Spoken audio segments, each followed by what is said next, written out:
بسم اللہ الرحمن الرحیم۔ میرے دوست احباب، معزز سامعین اور ناظرین، السلام علیکم۔ میں بحیثیت دینی طالب علم، سوشل آبزرور اور بطور سوشل ایکسپیرینسز پریزنٹر کے طور پر مخاطب۔ ایز یوزل میں اپنی بات کا آغاز اپنے مین فوکسنگ پوائنٹ سے کروں گا۔ ہر سیشن میں جو میں نے لازمی کرنا ہے وہ نماز کے بعد نماز قائم کرو، یہ میری طرف سے دینی دعوت ہے اور ایک تحریک ہے، اسے دینی دعوت کا نام بھی دے سکتے ہیں۔ مسجدیں آباد کرو مسجدوں کی شان کے مطابق۔ حضرت محمد صلی اللہ علیہ وآلہ وسلم سے دریافت کیا گیا کہ کون سا عمل افضل ہے، تو آپ صلی اللہ علیہ وآلہ وسلم نے فرمایا کہ نماز کو اس کے وقت پر ادا کیا جائے، یہ بہترین عمل ہے۔ یہ بخاری اور مسلم کی متفقہ حدیث ہے۔ قرآن پاک میں سورۃ بقرہ آیت نمبر 54 اللہ تعالیٰ فرماتا ہے، صبر اور نماز کے ذریعے اللہ سے مدد طلب کرو۔ اس حوالے سے میں فزیکلی بھی اپنے دوست احباب سے اس بارے میں بات کرتا رہتا ہوں اکثر۔ تو دعوت کے دوران پیش آنے والے مسائل اور ان پر ہونے والی گفتگو کرنا چاہوں گا۔ ایک مرتبہ میں نے اپنے قریبی دوست کو دعوت نماز دی کہ نماز پڑھا کرو، لازمی عمل ہے، مسلمانوں کے لیے ضروری ہے۔ ایک تو آج کل نماز کی دعوت دینا انتہائی مشکل عمل ہو چکا ہے، کیونکہ تیوری 1 منٹ سے پہلے ماتھے پر چڑھا ہے۔ دعوت دینے پر مجھے جواب ملا کہ فلاں انسان کو دیکھو، وہ بھی تو نماز پڑھتا ہے، لیکن نماز پڑھ کے یوں ہی باہر نکلتا ہے تو بولنا شروع کر دیتا ہے، یا پھر یہ دیکھو کہ وہ نماز بھی پڑھتا ہے لیکن محلے میں سب سے زیادہ تنگ لوگ اس سے ہی ہیں۔ نماز بھی پڑھتا ہے، لوگوں کو تنگ بھی کرتا ہے۔ اس کا مطلب یہ نہیں کہ ہم ایسی باتوں کو ڈھال بنا کر نماز سے چھٹکارا پا لیں یا نماز سے کنارہ کشی اختیار کریں۔ اگر وہ اس کا عمل یہ ایسا ہے تو وہ بھگتے گا، تو ہم کامیابی کی جو اصل راہ ہے اس کو بدل نہیں سکتے۔ اگر وہ یہ کرتا ہے تو ہم یہ نہیں کہہ سکتے کہ نماز اس طرح اس کو برائی سے نہیں روکتی۔ ہم نے نماز کے ساتھ ساتھ اور بھی کام کرنا ہوتا ہے۔ نماز بے شک بے حیائی سے روکتی ہے، لیکن اس کی کوشش خود کرنی پڑے گی۔ نماز میں اس میں مدد کرے گی، یہ نہیں ہے کہ آپ بے حیائی خود کرنے پہ آمادہ ہے اور تلے ہوئے ہیں اور نماز آپ کو روک دے، ایسا نہیں ہے۔ آپ کی مدد کرے گی، آپ کو بھی کوشش کرنی پڑے گی۔ نماز پڑھنی ہے اور خود گناہ سے بچنے کی کوشش کرنی ہے، تو نماز ہمیں مدد دے گی، کیونکہ کامیابی کا اصل رستہ بھی یہی ہے۔ القرآن انسان کے لیے وہی ہے جس کے لیے اس نے کوشش کی۔ نماز کی فرضیت کے بارے میں اکثر میں بات کرتا ہوں کہ نماز کی فرضیت کی شدت کتنی ہے۔ میدان جنگ میں بھی اللہ تعالیٰ نے قرآن پاک میں حکم نازل فرمایا کہ جنگ میں لڑنے والے صحابہ کی ایک جماعت نماز پڑھے اور دوسری اس کی حفاظت کرے۔ آپ فرضیت کی شدت کا اندازہ اس بات سے لگا لیں کہ میدان جنگ میں بھی نماز کو ترک کرنے کا حکم نہیں دیا، حالانکہ کہا جا سکتا تھا کہ جان کو خطرہ ہے، تیر لگنے کا ڈر یا پھر حملہ ہو سکتا ہے، لیکن وہاں پر بھی نماز کی فرضیت کو مد نظر رکھتے ہوئے قرآن پاک میں حکم نازل ہوا۔ اور آج پھر آتے ہیں ہم اپنے مین ٹاپک جو آج کا ہمارا ہے۔ آج ہم بات کریں گے اسلام کے بنیادی عقائد پر، جس پر بہت کم لوگوں کو بات کرتے ہوئے دیکھا ہے۔ یہ بہت ضروری ہے اور اہم ہے۔ اسلام کے دو بنیادی عقائد ہیں، امانیات اور عبادات۔ آج ہم بات کریں گے امانیات کے بارے میں۔ سب سے پہلے دیکھ لیتے ہیں امانیات ہے کیا۔ امانیات کا مطلب ہے اللہ پر یقین، رسولوں پر یقین، آسمانی کتابوں پر یقین، ملائکہ پر یقین اور روز آخرت پر یقین۔ امانیات کا تعلق ہماری اندرونی روحانیت سے، اس کے بغیر ہمارا دین مکمل نہیں۔ اگر کوئی شخص اپنے منہ سے کلمے کا اقرار کر بھی لے، گویا وہ مسلمان نہیں ہے۔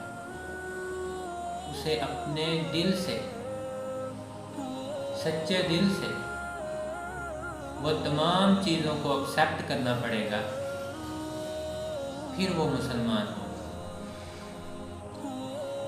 امانیات اور عبادات کا آپس میں تعلق کیا ہے؟ اگر آپ سورۃ العصر دیکھیں تو اس میں 4 سٹیپ بتائے گئے ہیں کامیابی کے لیے، کہ تمام انسانیت خسارے میں ہے، لیکن ان لوگوں کے علاوہ جو ایمان لائے اور نیک عمل کرتے رہے، حق بات کہتے رہے، صبر کی تلقین کرتے رہے۔ سب سے پہلے ایمان کی بات ہوئی ہے۔ ایمان یعنی امانیات اور عبادات کا آپس میں گہرا تعلق ہے، یہ انٹرلنکڈ ہے ایک دوسرے کے ساتھ۔ عبادت کے لیے ایمان کا ہونا بہت ضروری ہے، لازمی ہے۔ مثال کے طور پر اگر ہمارا ایمان ہوگا کہ ہمارا خالق خدا ہے، اس کا حکم ماننا ہمارا فرض ہے، تو ہی ہم عبادت کی طرف جائیں گے۔ ایمان کو صرف محسوس کیا جا سکتا ہے، یا سادہ الفاظ میں آپ کہیں تو عبادات ورب یعنی کہ ایکشن ورڈ کا نام ہے، لیکن امانیات کو دیکھا نہیں جا سکتا، یہ روحانی احساس ہے۔ یہ آپ کے منہ میں یعنی کہ زبان پر آنے سے پہلے جو چیزیں ہیں وہ امانیات ہیں۔ جب آپ اقرار کر چکے ہوں گے کلمے کا، وہ ایکشن ورڈ یعنی کہ ورب کے زمرے میں آ جائے گا، لیکن اس سے پہلے ہمیں کیا کرنا ہے کہ ایمانیات کو مضبوط کرنا ہے، کیونکہ ہماری عبادات کا دار و مدار امانیات پر ہے۔ اگر امانیات کمزور ہے تو ہماری عبادات بھی کمزور ہے۔ معذرت کے ساتھ ہمارا ایمان بہت کمزور ہے۔ اگر ہمیں واقعی یقین ہو کہ آخرت قائم ہونی ہے اور ہمیں اٹھ کھڑے ہونا ہے خدا کے سامنے اور جواب دینا ہے نماز کے بارے میں، یا پھر ہم کسی کا حق کھاتے ہیں اس کے بارے میں، تو آپ سوچیں کیا ہم نماز سے میں سستی کریں گے یا پھر کسی کا حق کھانا پسند کریں گے؟ اصل میں ہمارے ایمان کمزور ہیں، اسی وجہ سے ہم عبادات میں کمی کا شکار ہیں۔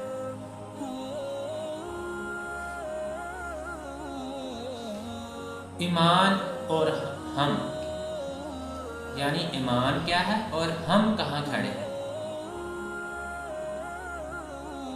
اگر حیا علی الصلاۃ کی آواز سن کر ہمارے قدم نماز کی طرف نہیں اٹھتے تو معذرت کے ساتھ ہمارے میں وہ ایمان نہیں ہے جس کی ضرورت ہے۔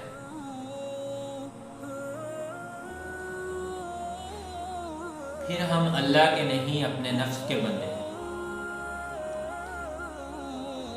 صبح کی اذان میں بتایا بھی جاتا ہے کہ نماز نیند سے بہتر ہے، لیکن نفس ہمیں سونے پہ مجبور کرتا ہے اور ہم نفس کی بندگی کرتے ہوئے سوتے رہتے ہیں، اٹھتے نہیں ہیں، نماز کے لیے جاتے نہیں ہیں۔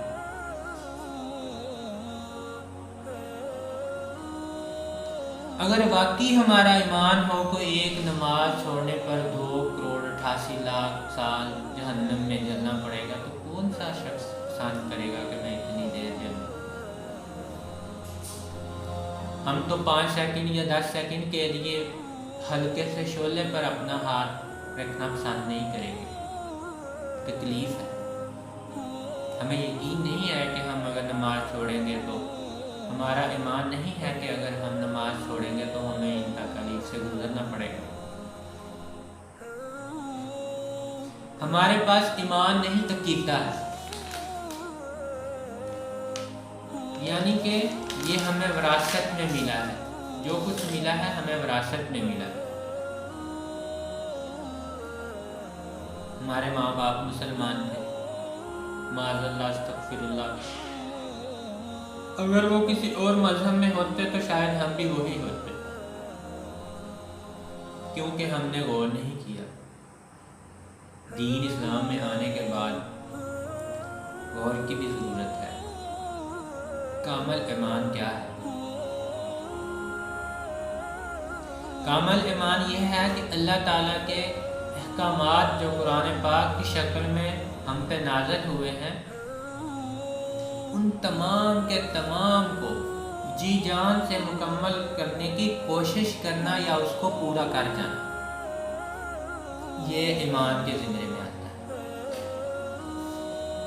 تو آپ اندازہ لگا لیں کہ ہم وہ تمام احکامات کو ماننے کی کوشش کرتے ہیں یا پھر ہم جن کو بجا لانے کی طاقت رکھتے ہیں اس کو پورا کرنے کی کوشش کرتے ہیں۔ ہم نے تو اپنی مرضی کا ایمان اور اپنی مرضی کا دین بنایا ہے۔ کچھ آیات پر عمل کرتے ہیں اور کچھ پر نہیں۔ تو اللہ نے خود قرآن مجید میں فرما دیا ہے کہ مجھے ایسے مومن کی ضرورت نہیں ہے جو کچھ آیاتوں پر یقین رکھے، کچھ پر ایمان لائے، کچھ کو مانے اور کچھ کا انکار کر دے۔ تو اس تمام صورتحال میں ہمارے کرنے کا کام کیا ہے؟ ہمیں کرنا یہ چاہیے کہ ہمیں ایمانیات پر کام کرنا چاہیے۔ ہمیں اپنے آپ کو مکمل یقین دلانا چاہیے کہ واقعی ہم نے مرنے کے بعد جی اٹھنا اور اللہ کے سامنے کھڑے ہونا ہے، اور ہمیں اعمالوں کا حساب دینا پڑے گا، اور یہ یقین کر لیں کہ ہمارے اعمالوں کی بنیاد پر ہی ہمیں جنت اور جہنم کے فیصلوں کو ایکسیپٹ کرنا ہوگا۔ ہم ایکسیپٹ نہ بھی کریں تو وہ فیصلہ انہی بنیادوں پر ہوگا۔ کوشش کریں کہ پکی توبہ کریں اور اللہ اور اس کے رسول کے بتائے ہوئے راستے پر چلنے کی بھرپور کوشش کریں۔ بے شک اللہ معاف کرنے والا ہے۔ ثم الینا ترجعون، بے شک ہمیں اس کی طرف لوٹ کر جانا ہے۔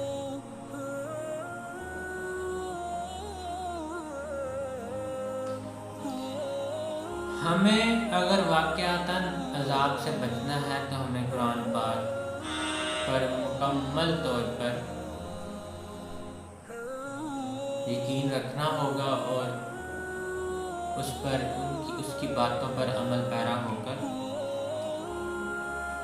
یہ ثابت کرنا ہوگا کہ ہم واقعتاً اللہ میں یقین رکھتے ہیں۔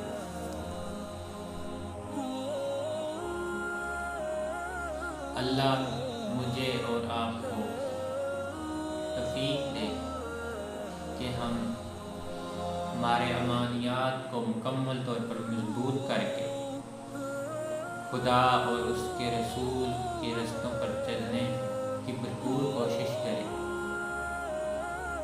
تاکہ ہم آخرت کی کامیابیاں سمیٹ سکیں۔